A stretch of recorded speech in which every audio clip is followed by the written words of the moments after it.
Hii ni habari za Umoja wa Mataifa kutoka New York City. Tuliokuandalia hii leo kutoka Umoja wa Mataifa: taka ngumu zaendelea kusababisha zahma kubwa huko ukanda wa Gaza, Mashariki ya Kati. Kuhusu takataka, zimetupatia changamoto kwa kila njia. Iwe ni hawa mbu wa ajabu ambao mng'ato wao unaacha alama kwenye nyuso zetu au kunuka kupindukia. Leo mashinani tunabisha hodi Cape Verde. Karibu. Ni Jumanne ya tarehe 10 mwezi Juni mwaka 2025, siku ya kimataifa ya mazungumzo baina ya watu wa tamaduni mbalimbali. Na mwenyeji wako ni mimi, Arnold Kayanda, kutoka hapa makao makuu ya Umoja wa Mataifa, New York, Marekani. Leo tutakuwa na mada kwa kina ikimulika sakata la taka huko ukanda wa Gaza, eneo la Palestina linalokaliwa kimabavu na Israel. Lakini kwanza na muktasari ukiwasilishwa na Flora Nducha. Asante Arnold. Naanza na masuala ya idadi ya watu. Changamoto ya uzazi duniani si kuhusu watu kukataa kuwa wazazi, ni kuhusu kunyimwa fursa ya kuchagua kuwa mzazi, imesema ripoti mpya ya shirika la Umoja wa Mataifa la idadi ya watu na afya ya uzazi UNFPA iliyotolewa leo, ikionyesha kuwa matatizo ya kiuchumi, ukosefu wa usawa wa kijinsia na hofu kuhusu maisha ya baadaye vinawazuia mamilioni ya watu kupata familia wanazozitamani. Kwa mujibu wa ripoti hiyo, hali ya idadi ya watu duniani, karibu 40% ya watu wanasema changamoto ya kifedha ndio kikwazo kikuu. Mkurugenzi mtendaji wa UNFPA Natalia Kanem amesema huu sio mgogoro wa viwango vya uzazi, ni mgogoro wa uhuru, akiongeza kuwa uchaguzi wa kweli wa uzazi unamaanisha kuondoa vikwazo, si kulazimisha maamuzi. Tishio la baa la njaa linaendelea kuiandama Sudani iliyoharibiwa vibaya na vita, limeonya leo shirika la Umoja wa Mataifa la mpango wa chakula duniani WFP, likitoa wito wa dharura kwa jamii ya kimataifa kusaidia kukidhi mahitaji yanayoongezeka na kuzuia maafa zaidi ya kibinadamu. Mkurugenzi wa WFP nchini Sudan, Laura Bukera, akizungumza kutoka Port Sudan, amesema kuwa licha ya shirika hilo kupanua msaada wake wa kufikia karibu watu milioni 1 mjini Khartoum kwa msaada wa chakula na lishe, bado hali ni ya kutisha. Anasema, tunahitaji kuendeleza kasi hii. Maeneo kadhaa kusini mwa nchi yako hatarini kukumbwa na baa la njaa. Na kwa mara ya kwanza, dunia inaadhimisha siku ya kimataifa ya mazungumzo baina ya ustaarabu tofauti, yenye lengo la kuchagiza amani, maelewano na mshikamano katika ulimwengu wa sasa uliogubikwa na chuki na mizozo. Katika ujumbe wake kuadhimisha siku hii, Katibu Mkuu wa Umoja wa Mataifa Antonio Guterres amehimiza jamii ya kimataifa kukumbatia mazungumzo kama njia muhimu ya kufanikisha amani, uelewano na mshikamano baina ya watu wenye ustaarabu tofauti. Mwisho wa muhtasari wa habari. Kwako Arnold. Asante sana Flora Nducha kwa kutuletea muhtasari wa habari. Hapo baadaye ni mashinani na tutaelekea Cabo Verde kusikia jinsi Umoja wa Mataifa unajengea uwezo wa wavuvi wadogo ili waimarishe jamii zao. Salia papo hapo tafadhali. Ni habari za Umoja wa Mataifa kutoka hapa Marekani kupitia katika channel yetu ya YouTube Habari za UN, na pia katika televisheni wa shirika, na vile vile unaweza kutembelea wavuti wetu ambao ni news.un.org/sw kwa taarifa na makala. Mimi ni Arnold Kayanda. Tunasonga mbele na sasa ni wasaa wa mada kwa kina. Vita iliyoanza ukanda wa Gaza huko Mashariki ya Kati kwenye eneo la Palestina linalokaliwa kimabavu na Israel vinazidi kuibua changamoto mpya kila uchao. Kando ya mashambulizi, vifo na majeruhi, sasa ni zahma ya taka ngumu ambazo zimezagaa na kutishia afya ya wakazi. Umoja wa Mataifa umeanza kuchukua hatua, kwani Oktoba 7 tangu wakati huo mwaka 2023 wanamgambo wa Hamas waliposhambulia Israel na Israel kujibu mashambulizi, hadi hii leo nuru ya utulivu inazidi kuyoyoma na kuweka swala la usafi mashakani. Assumpta Masoi anamulika hali hiyo. Ni Jamila Abu Absha, mkimbizi huyu wa ndani hapa kitongoji cha Tel Al-Hawa kilichoko jiji la Gaza katika ukanda wa Gaza, eneo la Palestina linalokaliwa kimabavu na Israeli. Analalama kwamba tatizo lao ni nzi na mbu, harufu mbaya na uchafu uliokithiri. Asemalo ni dhahiri shahiri, kwani video kutoka eneo hili inaonyesha lundo la taka mchanganyiko, vifusi vya majengo yaliyoporomoshwa na makombora ya Israeli kufuatia mapigano yaliyoanza tarehe 7 Oktoba 2023, pamoja na taka za majumbani ikiwemo mifuko ya plastiki.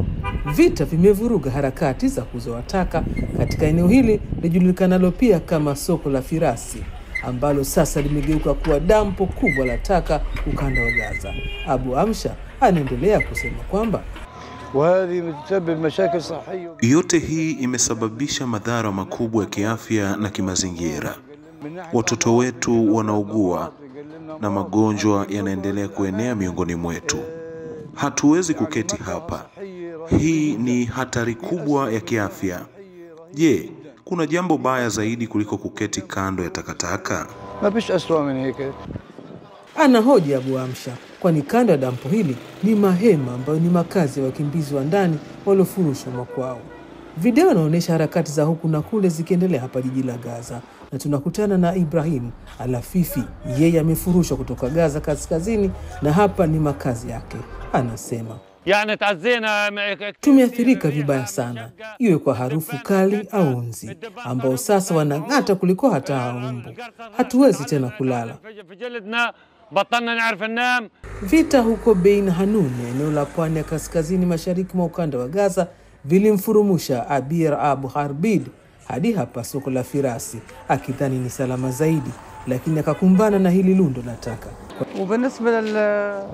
Kuhusu takataka, zimetupatia changamoto kwa kila njia. Iwe ni hawa mbu wa ajabu ambao mng'ato wao unaacha alama kwenye nyuso zetu au kunuka kupindukia. Hatuwezi hata kutembea hapa kwa sababu ya mazingira ya kusikitisha. Sina hata la kusema. Hali ni mbaya mno. Kwa Sobi Al-Kafarne, naye mkimbizi wa ndani, anasema maisha hapa hayawezekaniki kabisa. Kilio chao angalau kimepatiwa majibu kiasi na UNDP, shirika la Umoja Mataifa la mpango wa maendeleo, ambalo sasa limechukua hatua kwa kuleta buldoza za kusomba taka na kuzipakia kwenye magari. Video inatupatia taswira ya mbali ya lundo la taka na kisha taratibu inatusogeza karibu kabisa kuonesha jinsi kijiko cha buldoza kinavyochota taka hizo na kuzipakia kwenye malori yenye nembo ya UNDP. Pamoja na buldoza wanaonekana wafanyakazi wakiwa wamevalia vizibao vya manjano pamoja na glovu, lakini bila barakoa, wakikusanya taka za pembeni.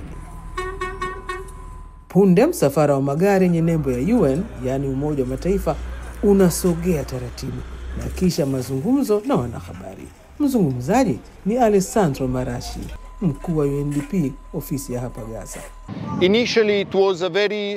Awali lilikuwa eneo dogo tu la dampo, lakini sasa ni zaidi ya mita 7. Hadi leo hii tuna mita za ujazo za taka 200,000 hapa. Hii haikubaliki. Haikubaliki kwa jiji na kwa watu wanaoishi hapa, familia zao, watoto na maduka. UNDP inasema suala la taka hapa jijini Gaza sasa ni kipaumbele cha kiafya, hasa wakati huu ambapo majira ya joto kali yanajongea. Alessandro Marashi anaendelea. Tunafanyia kazi. Tunasaka majawabu. Tuko tayari na wakandarasi kuondoa taka. Tunasubiri tu kibali cha kuzipeleka kwenye dampo lingine la muda karibu na jiji la Gaza. Na hii ni kutokana na kutoweza kufikia madampo mawili makuu ya jiji la Gaza. Halikadhalika, shirika hilo linasema kwamba harakati za kuondokana na taka sio tu hapa jiji la Gaza, bali pia maeneo ya kusini ambako wanashirikiana na mashirika mengine ya Umoja Mataifa, lile la kuhudumia watoto UNICEF na la kuhudumia wakimbizi wa Kipalestina UNRWA, kuhakikisha kwamba taka zinazokusanywa mitaani zinatupwa maeneo salama. Bwana Marashi anatamatisha akisema, narudia, huu ni wito wa kuwa na dampo sahihi la kutupa taka. Shukrani sana Assumpta Massoi kwa mada hiyo kwa kina. Na sasa ni mashinani, na mpisha Maria Maezina Sabado de Horta Fidalgo, raisi wa ushirika wa wavuvi wadogo wa samaki katika kijiji cha Ricao kilichoko katika kisiwa cha Santiano nchini Cabo Verde barani Afrika. Anaelezea jinsi wanakabiliana na uhaba wa samaki kwenye eneo lao na hii ni kutokana na mradi wa mfuko wa Umoja wa Mataifa wa malengo ya maendeleo endelevu SDGs unaotekelezwa na mashirika ya Umoja wa Mataifa.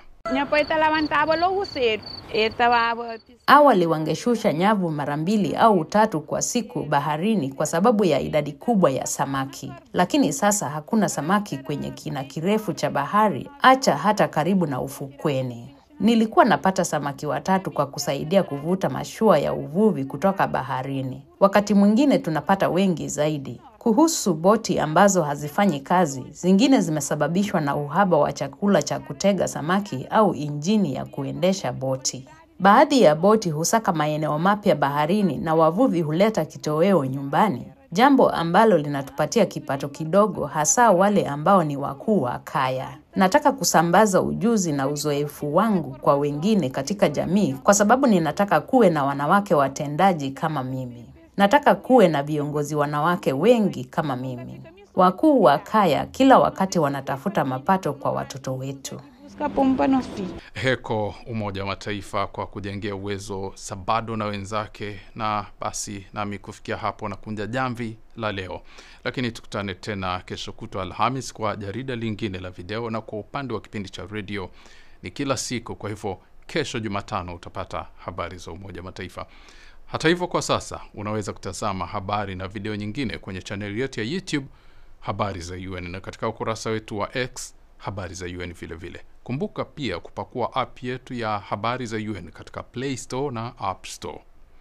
Basi kufikia hapo, kwa niaba ya wote walioshiriki kukuletea jarida hili, mimi ni Arnold Kayanda na kutakia amani na kwaheri kutoka New York, Marekani.